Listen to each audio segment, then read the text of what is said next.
Okay, just got confirmation via InReach that no Aravaipa permits came available this morning, so guess I have my plan.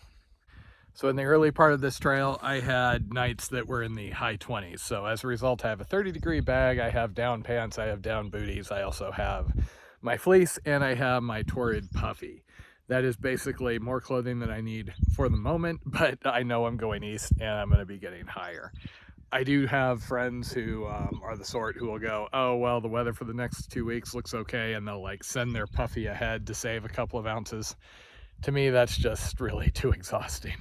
Don't get me wrong, I love being out here. I am mentally healthier and happier when I'm through hiking versus anything else. But the day-to-day is you're hiking for 12 plus hours. When I cut these videos, you know, I cut this down to like that. And when you're doing that day after day after day, you know, I've been out here for about a month at this point, a little less. That gets really long and you just become I become really exhausted. So even little things like not wanting to get into the pack in the middle of the day, wanting to be really efficient, things like that are just kind of how I deal with that, along with audiobooks. And things like trying to nitpick gear and spend a bunch of time doing like bounce boxes and stuff like that, I don't have the energy. Even with a little more gear than I need, even with my own semi-freestanding tent, my own stove, everything like that, I'm basically in the low 20s. Maybe if I'm doing a super heavy water carry and a super heavy food carry, I might hit 30, but you know, it's light enough that I can carry, and that's the important thing. And my pack, being a 65-liter ULA Catalyst, is big enough that I have some flexibility. So if I need to carry more food, if I need to, you know, put my sleeping pad inside so I don't shred it on brush, it's the most flexible thing I found. I'm not a big fan of those little skinny, like 40-liter packs. I do fairly constantly, though, get comments where people are surprised that my pack is so big. I think it's just the, you know, YouTuber influencer culture. Me personally, I like to be out of town, so I'm not just hopping town to town. Some people are, so if they are, you know, going with very little gear, but they know in a storm they can get in, that's good for them. That's against the spirit of why I'm out here, though. And if I've come to any conclusion over the last couple of years being out here, it's that you're a lot happier once you figure out what you want out of the hike. Ignore everybody else and just start doing whatever feels right. And that is partially why I'm such a big fan of solo hiking. I've met way too many people who said that their big regrets were falling in with some others and then compromising what they wanted because, oh, you know, the group. George R.R. Martin wrote this short story called The Sand Kings. And the short version is there's these insectile creatures that he basically raises who are intelligent enough that they start seeing him and building statues, worshiping him. He destroys them. They eventually get enough technology to come after him. And it was an Outer Limits episode in that last reboot they made. Why do I say this? Well, this is all hard pack cowfield. It is very, very difficult to dig a cat hole. I finally found a place where I could dig sufficiently deep, only to afterwards realize that was an ant's nest. I kind of worry about any statues or religions I may have triggered. As I was sitting there drinking coffee, waiting for the ping back via InReach to find out if there were any permits down in the canyon, I was kind of torn between two extremes. On one hand, if I'm doing a trail, I always want to, you know, do the traditional, do the full thing, etc., etc. And I'll go to fairly great lengths to do that. And as a result, I kind of wanted to see this apparently amazing canyon, which I had never heard of prior to about a week ago. On the other hand, it feels really good just not to have any limiters on me here. I can now just hike as far as I feel like, or as far as I can today, which is a big relief. In general, I'm not doing too bad. The arch issue on my feet, that cleared up, at least for the moment. Never know when that's coming back, obviously. The chafing is just, I'll get chafing in weird spots, and a lot of it I can deal with between I have a little bit of Destin and a little bit of Aquaphor with me. But sometimes it just gets bad enough where the only solution is to stop for the day. And unfortunately, I don't always have that option. Sometimes you've got to push another 3 or 4 miles for water, or, you know, there's a camping restriction or things like that. And as a result, I'll end up with little scabs and things that I then have to manage for a couple of days, which is basically where I'm at now. I think some people that don't do this regularly don't realize that you don't get bulletproof and everything's easy. You just end up where you hit challenges, you put your head down and you make it through one way or another. There's constant, injuries, little breakdowns, things like that. Heck, look at the last 500 miles of any of the long trails I've been on, and it's a bunch of walking wounded folks. Now, a lot of them who were not recording or writing things at the time have this tendency to seemingly edit it looking back. And I do that too. I didn't have videos on the PCT other than a couple. I was mostly writing it up afterwards, and I remind myself constantly of how bad it was, because otherwise you just kind of think of the good spots. It's like, yeah, I had some foot pain, I had some salt rash, I had some stuff like that, but it was fine. Never mind, there was one point where I nearly lost it because the pack rash was so bad I couldn't wear my pack. I took off my shoes after 12 miles and my arches were bleeding, and then I managed to boof my filter bottle and lose it in a river. Hence why I will die on the hill of how superior it is doing like daily or however videos during the hike versus trying to capture it after the fact. The cows up here are really, really skittish. In addition to the dirt tanks, I have come across a couple of corrals and old tanks.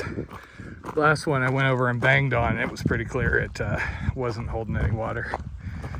So my guess is this used to be actively ranched, but now it's just used as general graze land.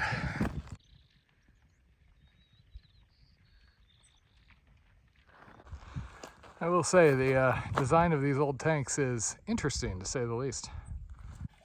Okay, I take that back. I just turned a faucet and that tank actually has some water. Also, that guy is eyeing me kind of uncomfortably here. So I'm not really hurting for water, but anytime I can get non-brown water out here, I am going to tank up. This wasn't on the official water source list, which is unfortunate. If I'd known I could have got clear water here, I would have a much more functional filter than I have now. One of the nice things when Jen is with me is we each carry our own filter. So in cases like this, we'll take whichever one is kind of closer to needing to be replaced, lower flow. And that's the one that we'll filter out of the bad sources with. And then we have at least one that's not a complete pain. I really wish back flushing worked as well as it claims in the documentation.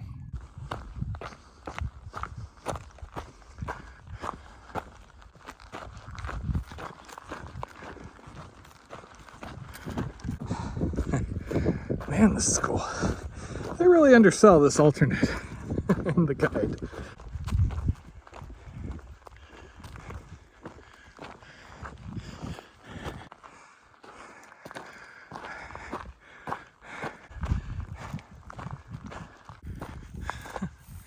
Hey there, little guy. You are little. I just happened to catch sight of them. I know with deer, they leave the babies if they can't. Oh! Are you wanting to say hello or run away? Or attack me? I'm going to be attacked by a baby cow. I will say the last couple of weeks has been very healthy as far as my appreciation of shade. Kind of makes me wish Jen was with me so I had an excuse to, stop at shady spots like this and wait without feeling like I should get going. That actually looks pretty decent.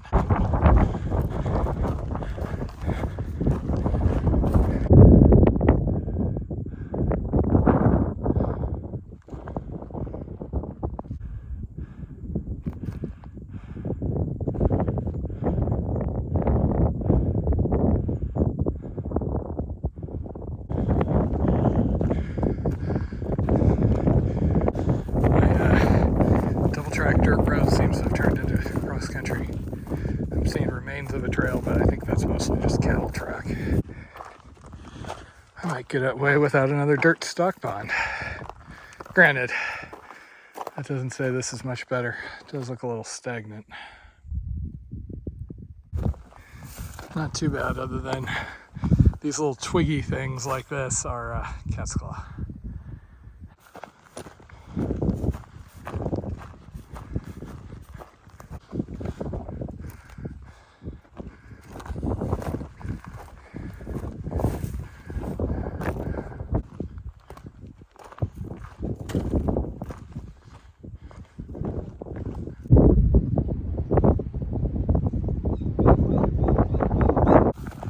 People like to bash road walks, but you know, spend a couple hours hopping cactuses and crawling under fences like this, and start to appreciate some nice easy walking for a few miles here and there.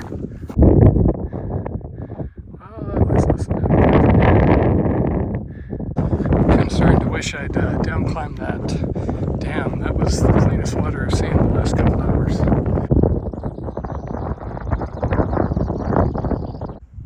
So this would be a good example of a marginal water source. It is flowing, it's not, you know, cloudy, and it's not exactly going to clog the filter, but if you look closer, there's actually a bunch of larvae and other things in here. So there are ways to go about pre-filtering water like this that can help your filter a little bit. I've never personally found that to really be worth the hassle. It's another one of those kind of cute tricks that people like posting on social media, but honestly, with back flushing, you're going to want to swap your filter often enough anyway. Better just take care how you collect. I'm not going that way. So rumor has it this is a solar well, meaning clear cold water. If that's the case, I'm going to drink about 3 liters, carry 2.5. That'll get me through the rest of the afternoon with some fudge.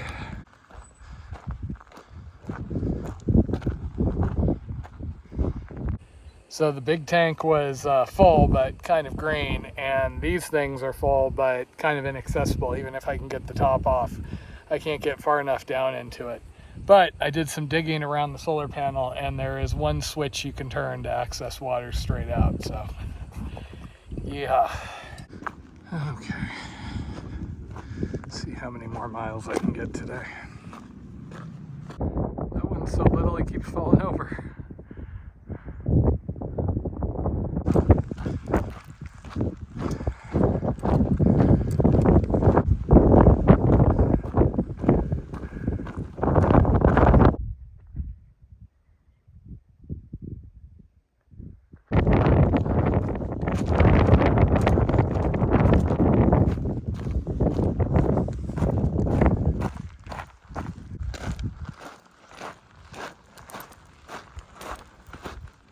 Unfortunately, the going up Deer Creek has been a bit slower.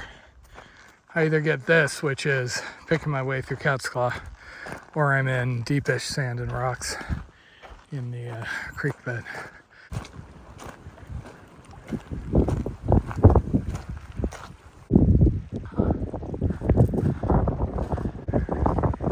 Hey there.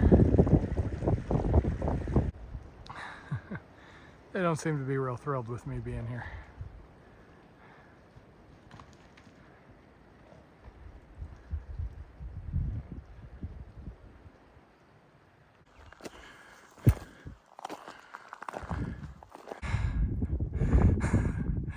That was pretty much straight up. I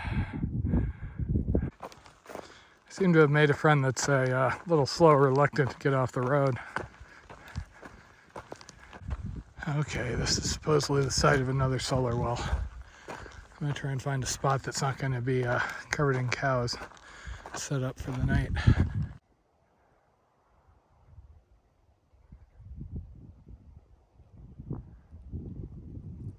Thing with solar wells is, of course, they don't run when the sun's not shining, so I decided to make do with the water I had.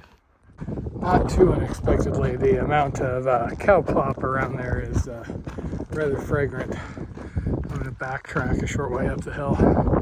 Hope to find a place to set up. It is a bit on the windy side tonight. Again, had to get kind of creative around cactus and cow plop, but made it work. Home sweet home, and tomorrow I'll be back on the main part of the gut.